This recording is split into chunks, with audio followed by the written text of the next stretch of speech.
It's the question lingering always just beneath the surface of life, isn't it? It's like it's always there, even when you'd rather it not be, or feel like not fooling with it. And it starts early. I can remember it more clearly with Harrison, but every child goes through the why phase. Harrison, you can't eat that. But why, Daddy? Harrison, don't walk out into the street. But why, Daddy? Harrison, it's time to go to sleep now. But why, Daddy? It's only after pulling your hair out with the million why questions of child number one that you learn how to not only end those why questions, but also help your child discover the answer for themselves. Clara, don't paint your project in the middle of the living room. But why, Daddy? Clara, you tell me why. Perhaps the question becomes less frequent at that point, but it only grows in intensity. After all, the whys of adolescence can be heartbreaking. Why doesn't she like me anymore? Why am I not as good an athlete as those other boys? Why are they all being mean to me? At the time, such questions can feel like the world is ending, and we can't wait to become adults, to be rid of so many questions that we might finally have some answers, only to discover, of course, that with age, the questions only grow in more frequency and more complexity. Why did I get cancer? Why did my child have to die? Why have I lost everything? Of course, such questions don't typically have answers, or very satisfactory ones anyway. And so the natural instinct is to make them theological. After all, when the world can't make sense of our struggles with regard to those existential questions of life, we inevitably turn to God and to religion. Why do bad things happen to such good people? Why do good things happen to such bad people? And why are you not doing anything about all of this, oh God? Of course, these aren't modern questions, those only asked by a more educated society in a more civilized time. No, these questions are timeless, asked by humanity almost as soon as humanity could think to ask them. And while we may feel like we're more evolved, liberated from believing in a God who orchestrates pain and suffering, and yes, even death, sometimes there are circumstances that hit so close to home, you just can't help but wonder. It was that way for Ed's family. I got a phone call early on a Monday morning. Ed was a local florist in the community I was serving at the time. Well respected in town and a longtime member of our church. He was an important business leader, his family very well known in the region. That morning, Ed had been driving down Main Street on his way to work like he had been doing every day for the last 40 years. Except on that morning, as he came around a small bend in the road, a large oak tree fell on his car at that exact moment. By the time the EMTs arrived, Ed was dead. I can remember talking to his family as we prepared for the funeral when one of them asked, you just can't help but feel like this was pretty calculated by the universe. I mean, he had to have been coming around that turn at that exact second for that tree to fall on his car like that. And of all things to kill him, a tree, really? He was a florist. He dedicated his life to taking care of plants. Why would God do this to him? We all at one time or another ask the question, which if you think about it is the reason we ultimately have religion, and even more, the Bible. In fact, the Bible in its entirety is sort of aimed at the endeavor of helping us answer these questions, or at least we tend to utilize it in this way. Adam Hamilton suggests most of us use the Bible like it's got all the simple black and white answers, like it's an owner's manual for life, or a magic 8-ball, or even a science textbook. When life brings us down or doesn't make sense, or we need meaning, we turn to the Bible in this very way. Why is my dad suffering so helplessly? Well, just read Job, Habakkuk, Ecclesiastes. There, you'll find the answers. Of course, if you've ever tried this before, you've likely had the same experience I did. I can remember as a child searching for answers one day and opening up the Bible, closing my eyes, and just picking a verse. I got 2 Kings chapter 2, verse 22. He went up there to Bethel, and while he was going up on the way, some small boys came out of the city and jeered at him, saying, "Go away, bald head, go away." Perhaps the Bible is trying to tell me something after all. The point is, we all inevitably at some point look to the Bible for answers to those life questions. And understandably so. After all, it's aimed at giving them. In fact, biblical scholars refer to this as theodicy. It's a fancy word for the ongoing academic search for why a good, loving God would allow or cause evil and suffering in the world. And while the Bible may not be clear on everything, the Bible does have one consistent response for the most part to this very question. Live a righteous life, and God will reward you. Live an unrighteous life, and God will punish you. Maybe you don't believe this to be true. I know I certainly don't.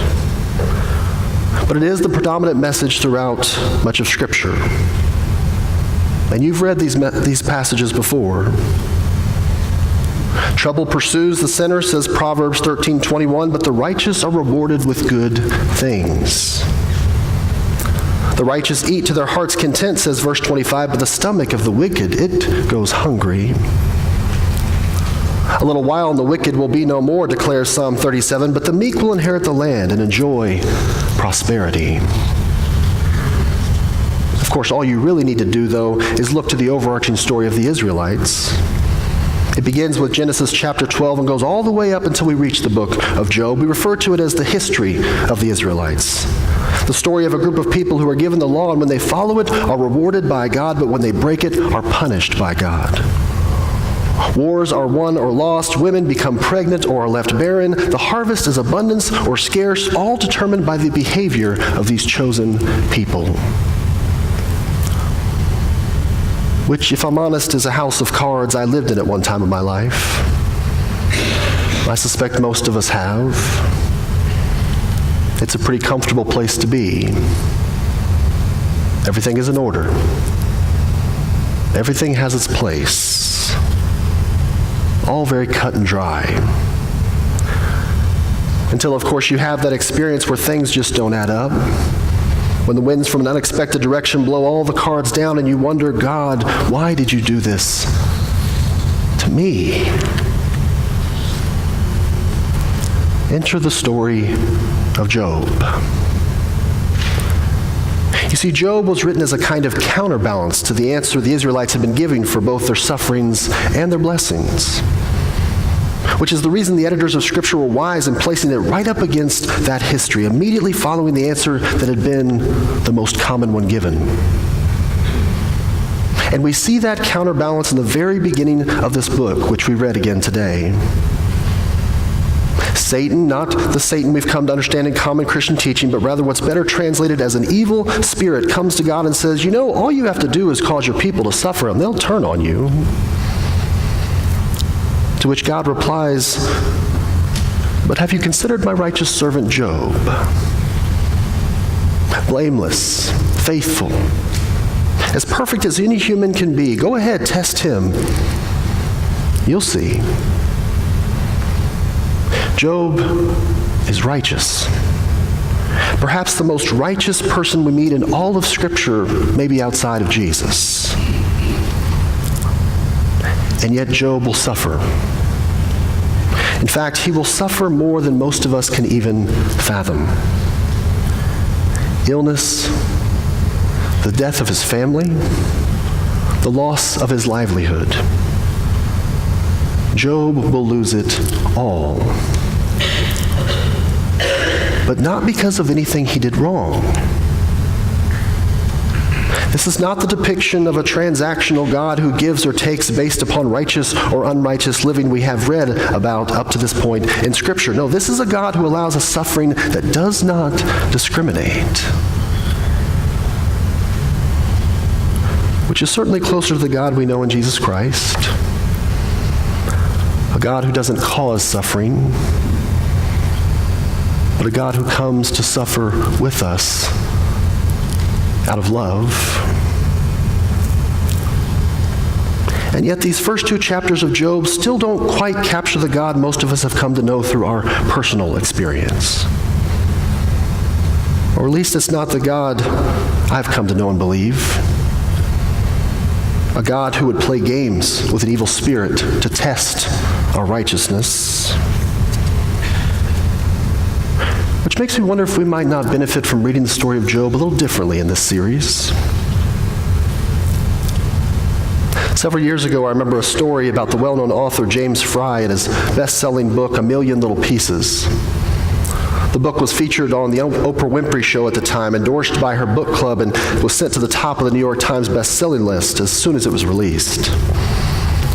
The author claimed the story was his. It was based on his life. It was altogether true. However, as details were investigated, it became clear that not everything in the book actually happened the way that he'd written it. As a result, Oprah denounced the book, along with James Fry, calling him a liar and discouraging people to buy it. But in an interview about the book, Fry said, "I still stand by that story as my story. Yes, I may have fabricated some of the details to make it more compelling, but that doesn't make the story any less true." In fact, people resonate with my story not because it was placed in the nonfiction section, but because they know in their own lives this story to be true. Which I think as we begin this sermon series is the way we have to think about Job. After all, scholars place this book in the wisdom section of our Bible because it's poetry, not prose. It's art, not history. It's the truth, not the facts. As Tom Long writes, Job is from the land of Uz, a place no one can find on any map, but a place where nearly everyone has spent time. Job is every person transcending particularity of time and place. Samuel Ballantine writes, the Joban drama is perhaps the longest running story in the history of the human experience. The biblical Job is but one, and one of the best, of a cast of characters who has played this role throughout time. And so no, I wouldn't draw any conclusions about God just yet. Today, we lay a foundation for this series, a context for the weeks to come. While the first couple of chapters of Job certainly reveal a huge step forward in theological thinking away from a God that punishes and blesses based on whether we're righteous or unrighteous, there is still quite a bit left to tell of this story. And we may not get all of our questions answered about God by the end of this series, but a clearer picture of God will come to us. It certainly did for Ed's family. As Ed's wife greeted people at his visitation, a woman appeared by the casket, weeping uncontrollably. Betty said to her, I'm sorry, I don't think I know who you are. Did you know Ed? The woman said, I was in the car behind Ed's when the tree fell on it. I jumped out of my car. I raced to the passenger door to get in, but it was locked. So I went around to the back, and I opened the hatch, and I crawled into the car, and I sat behind a seat, and I put my arms around him, and I told him he wasn't alone. That God was with him, that God loved him. He died in my arms.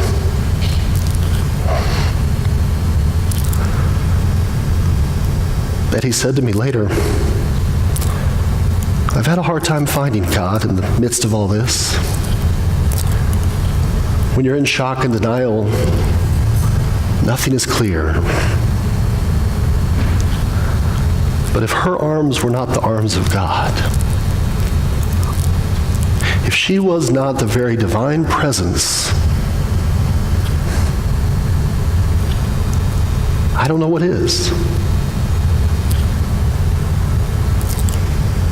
Bear with me these next few weeks. You might not see it yet, but God is coming. It's not Advent yet, but God is coming. Actually, I think that's what this journey through Job is going to remind us once again of. That especially in our suffering, God always comes to us.